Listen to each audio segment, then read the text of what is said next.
Face aux nombreux plaidoyers menés par la République démocratique du Congo pour dénoncer l'invasion de la partie est du pays par le M23 soutenu par le Rwanda, la communauté internationale se montre désormais plus active pour la recherche des solutions au conflit.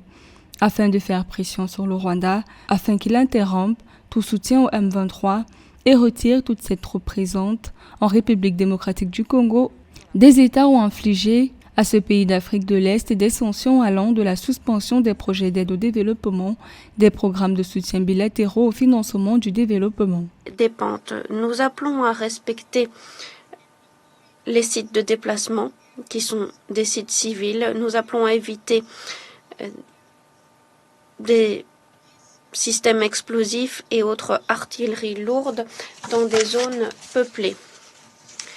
C'est particulièrement important alors que les hostilités risquent de toucher Goma et que nous courons un risque de conflit dans des zones urbaines. Toutes les parties doivent s'assurer de préserver les civils et les infrastructures civiles dans le cadre des opérations militaires. Le 20 février 2025, le département d'État américain a annoncé des sanctions contre James Kabarebe, ministre d'État rwandais chargé de l'intégration régionale, ainsi que Lawrence Kanyuka Kingston, porte-parole du mouvement rebelle M23 et de l'Alliance du fleuve Congo. Le Conseil de sécurité de l'ONU a pour sa part condamné l'offensive menée par le M23 avec le soutien de la force de défense rwandaise et a exigé son retrait immédiat du territoire congolais.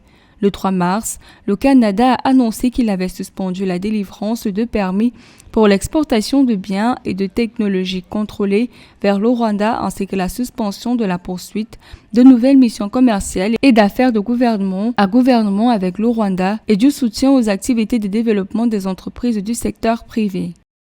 Le Conseil de sécurité se réunit aujourd'hui en raison de la détérioration rapide de la situation dans le Nord Kivu, en République démocratique du Congo, de la prise de Saké et de l'encerclement de Goma par le M23, permis par le soutien actif des forces de défense du Rwanda.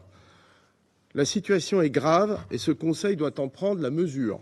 D'autre part, à l'instar de l'Allemagne et du Royaume-Uni, ont aussi annoncé la suspension de nouveaux engagements financiers avec le Rwanda ainsi que la révision de la coopération existante. Le Rwanda n'a jamais admis formellement son soutien militaire au groupe armé M23. Cependant, un rapport d'experts de l'ONU publié en juillet 2024 estime qu'environ 4000 hommes de forces rwandaises sont déployés dans l'est de la RD Congo.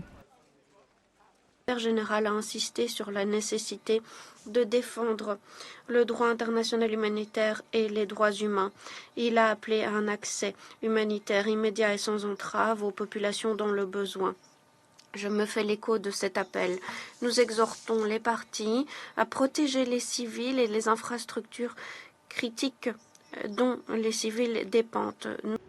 De son côté, le gouvernement du Rwanda a qualifié de déplorables les sanctions imposées par la communauté internationale, affirmant qu'elle était partisane et qu'elle ne s'attaquait pas aux causes profondes du conflit en RDC.